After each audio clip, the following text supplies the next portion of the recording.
hard to create the political environment for them to change course without dragging Israel in. Now, whether or not you want to say that Israel's acquiring of nuclear weapons is equivalent to Iran's, worse, better, whatever, that to me is not the point as far as real politics is concerned.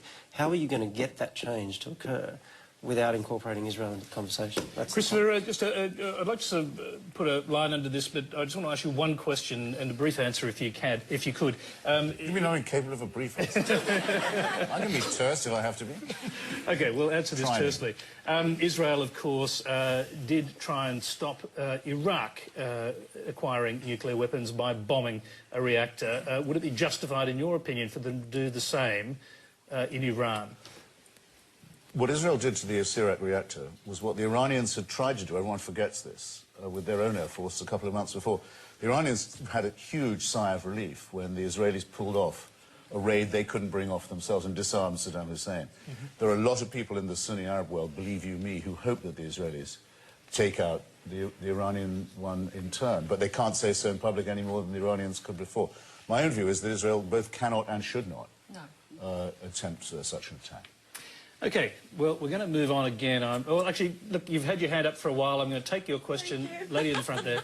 Look, my one question is basically, or my one comment, or passing comment, is that so many times you've brought up women in Islam. I'd just like to correct that I've read the Quran, and all Muslim scholars would agree with me that Islam gives women a lot of rights.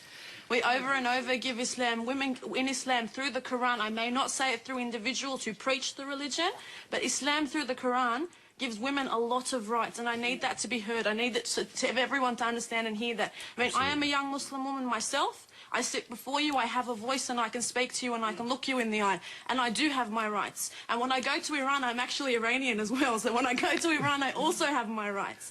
I need it to be heard that the Quran, Allah subhanahu wa ta'ala gives us our rights. People, individuals in countries, and people who represent our religion may not, and they may do the wrong thing to sort of stand in front and show us religion and preach us religion, but Islam does. All right. We're going to take that as a comment, a very passionate one at that. OK. No, we're not. No, we're not going to take it as a comment. I can see your face, I can see your hair, and I can see you sitting in an audience with young gentlemen. Don't you tell me you can do any of that in Iran.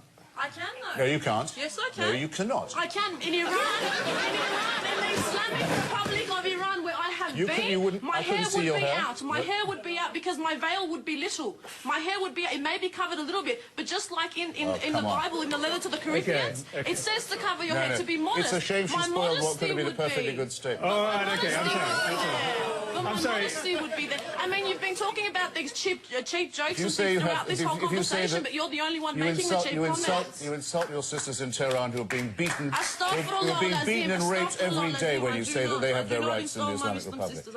It's an insult to the women of Iran. I do not. Astaghfirullah. OK. We're nearly out of time. You're watching Q&A live. If you'd like to join the audience, register on our website. The address is on your screen, abc.net.au/Q&A. We have one last question. It comes from Pam Collicott. Many non-believers facing death change their minds about religion.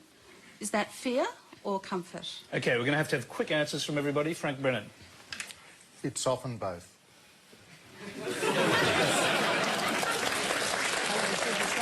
Anne Henderson. I would say exactly the same. It's, again, what I said before. Where there is no meaning, people find God. And that's their comfort. There's even supposed to be a God gene, I think someone thought of. And I don't understand it totally, and some part of me does. So, you know, I would say I agree with Frank. It's fear and comfort. Wally Dudley. Well, let's not ignore it's a perfectly rational decision to make at that point.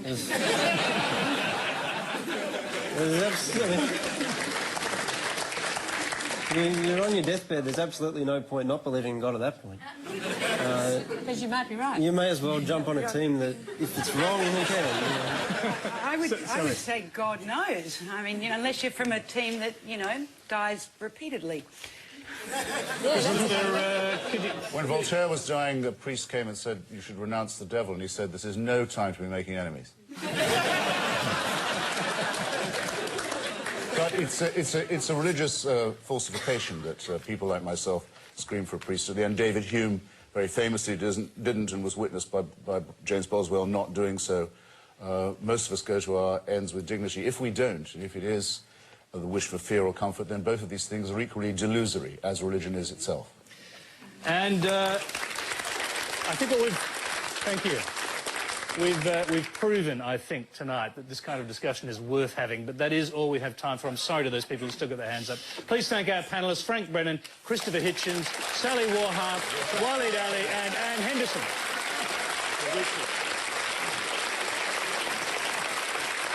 All right. Next week, another iconoclastic panel, including the feminist author with dangerous ideas, Germaine Greer, Gruen Transfer, Adman Todd Sampson, the Labour Party's Belinda Neal, and